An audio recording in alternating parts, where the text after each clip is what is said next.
আসসালামু আলাইকুম। কাছে কিংবা দূরে যে যেখানে আছেন আশা করি আল্লাহর অশেষ রহমতে সবাই ভালো আছেন। আর আলহামদুলিল্লাহ আপনাদের দোয়ায় ভালোবাসা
এই যে ডালটা বাগার করে নিছি তাপুরা ভাইয়ারা দেখতে পাচ্ছেন। এখানে আমি ধন্যবাদটা দিয়ে দিচ্ছি। এখন রান্না করব মুরগির মাংস।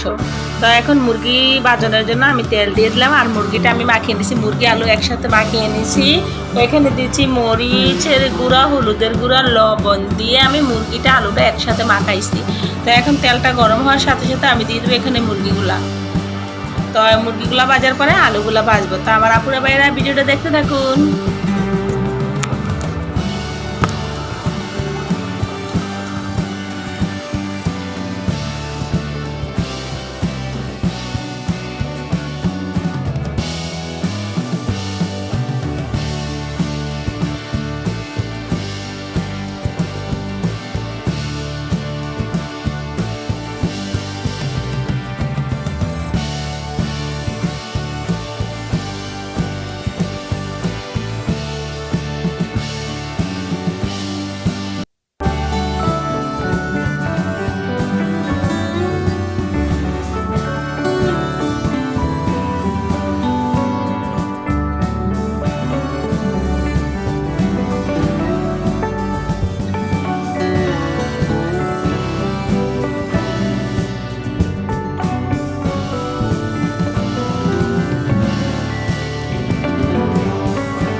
এই তো এখানে আলুগুলো আমি ভাজি করে নিলাম। তো আমার আলু ভাজা শেষ। এখানে দিয়ে দেবো পেঁয়াজ কুচি ভেজে ভেজে। তারপর দিব এখানে দারুচিনি, এলাচ, তেজপাতা। তো একটু ভাজা ভাজা হোক, ভাজা ভাজা হওয়ার পর ওইগুলো দিয়ে দিব। তো এখানে আমি দিয়ে দিলাম 4টা এলাচ, 2টা তেজপাতা, 3-4টা লং, মানে লং না, দারচিনি। তো এখন এখানে আমি দিয়ে দিব আদা, রসুন, জিরা বাটা, আদা বাটা, রসুন বাটা, জিরা বাটা। তারপর দিয়ে দিব পরিমাণ মতো লবণ। তারপর দিয়ে দিব এখানে হলুদ গুঁড়া, মরিচের গুঁড়া, ধনিয়ার গুঁড়া। দিলাম ধনিয়ার গুঁড়া, মরিচের গুঁড়া,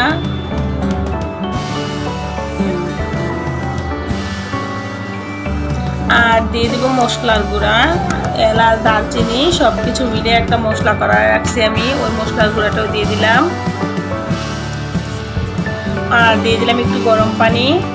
তো এখন একটু জিরা, আবার শুকনো জিরা দিয়ে দিলাম।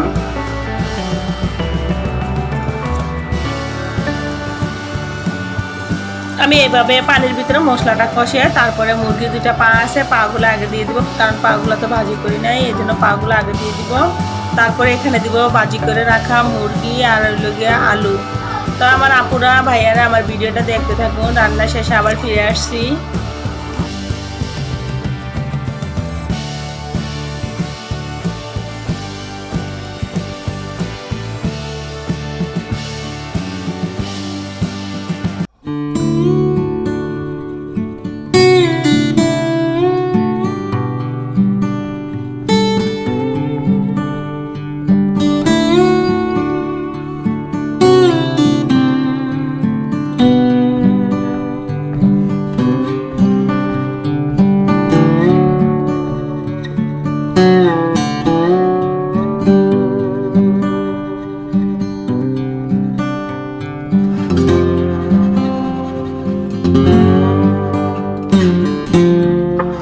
আর এই যে দেখেন, আমি কিন্তু আজকে এখানে জল দিনে আমি শুকনো বুনা করলাম। যদি আমার ভিডিওটা ভালো লাগে চ্যানেলটাকে সাবস্ক্রাইব করে একটা লাইক দিতে বলবেন, আপনারা বাইরেরা ভুলবেন না। তো এভাবে একবার হলো এভাবে ডাল মুরগি রান্না করে খেয়ে ট্রাই করে দেখবেন কীরকম লাগে। আর আমার রান্নাটা কীরকম হয়েছে অবশ্যই কমেন্টস করে জানাবেন। আর এই যে দেখেন, এভাবে মাখা মাখা ঝোল করে খেতে খুব সুস্বাদু লাগে। আর কার কাছে কীরকম লাগে আমি জানি না, আমার কাছে বেশ ভালো লাগে এইভাবে রান্না করলে। আর ডালটা তো একদম সেই হয়েছে। আর কি বলবো আপনাদের কাছে, আপনারা একবার হলো এইভাবে রান্না করবেন, আপনাদের কাছে এটা আমার কথা রইল। তো সবাই ভালো থাকবেন, সুস্থ থাকবেন। আল্লাহ হাফেজ। ভিডিওটা ভালো লাগে একটা লাইক করবেন।